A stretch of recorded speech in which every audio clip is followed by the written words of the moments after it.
Interpreting the symbolic imagery in the Book of Revelation has intrigued scholars and theologians for centuries. Revelation chapter 13 in particular presents two beasts, one from the sea and one from the earth.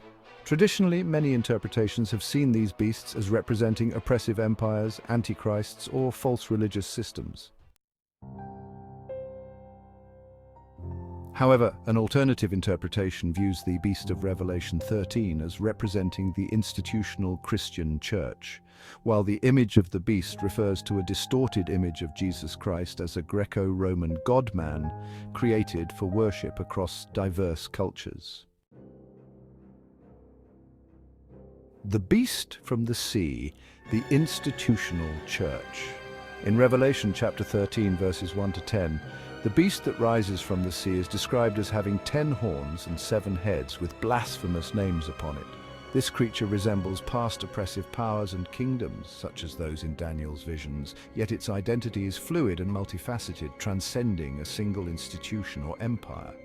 In the interpretation where the beast represents the Christian church, the focus is on how, over time, the church evolved into a powerful institution that mirrored aspects of worldly empire and domination. The Roman Catholic Church, in particular by the Middle Ages, had accumulated immense political power and wealth, establishing itself as the central authority over Christendom. Many critics argue that this institutional power, rather than purely embodying Christ's teachings, became tainted by human ambition, corruption, and a hunger for control. The Church, in this view, moved from being a spiritual entity to a powerful institution that demanded allegiance and exerted dominance over both spiritual and temporal affairs, traits that resemble the authority and control described of the beast in Revelation 13. The image of the beast Jesus Christ as a Greco-Roman God-man. Revelation chapter 13 verses 14 to 15 speaks of the second beast, often interpreted as a false prophet or religious power, which creates an image of the first beast for people to worship. The image in this interpretation is symbolic of how Jesus Christ in the early centuries of Christianity was transformed into a figure akin to the Greco-Roman gods. This shift was part of the syncretism that occurred as Christianity spread throughout the Roman Empire and encountered various pagan beliefs. Jesus, who in the Gospels is portrayed as a humble Jewish rabbi and the incarnate Son of God, was later depicted in forms that aligned with the hero gods of the Greco-Roman world.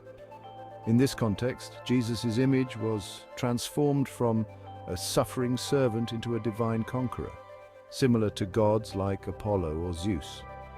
His human and divine natures became a theological emphasis that sometimes overshadowed his Jewish roots and teachings.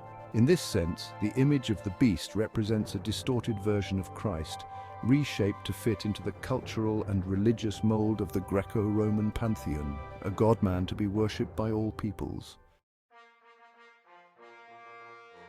A worship and allegiance. Revelation 13 emphasizes how people are forced to worship the beast and its image, reflecting the way institutionalized religion often demanded conformity to specific doctrines and authority structures. During the centuries after Constantine's adoption of Christianity, worship of Christ became politically intertwined with allegiance to the Church. Those who questioned the doctrines or resisted the authority of the Church were often branded heretics, excommunicated or persecuted. The portrayal of Jesus as a Greco-Roman god-man, along with the institutional Church's emphasis on orthodoxy, established a framework where religious worship was often synonymous with obedience to the Church itself. This, some argue, reflects the idolatrous worship of the image of the beast described in Revelation. Conclusion. Interpreting the beast of Revelation 13 as the institutional Christian church and the image of the beast as the Greco-Romanized version of Jesus Christ offers a provocative lens through which to view Christian history. This interpretation challenges the notion that Christianity, as an institution, has always perfectly reflected the teachings of Jesus.